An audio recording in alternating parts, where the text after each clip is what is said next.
Nakakatakdang ilabas ng Social Security System o SSS ang 13th month pay ng kanilang mga pensioners sa susunod na buwan.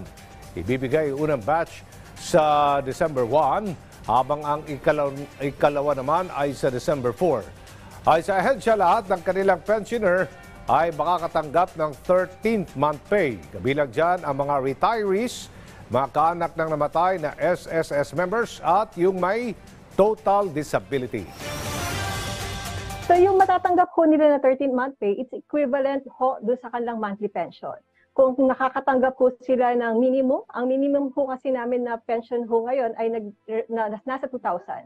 And ang pinakamataas ho na aming pension na nare-release ho ngayon ay nasa 19,600.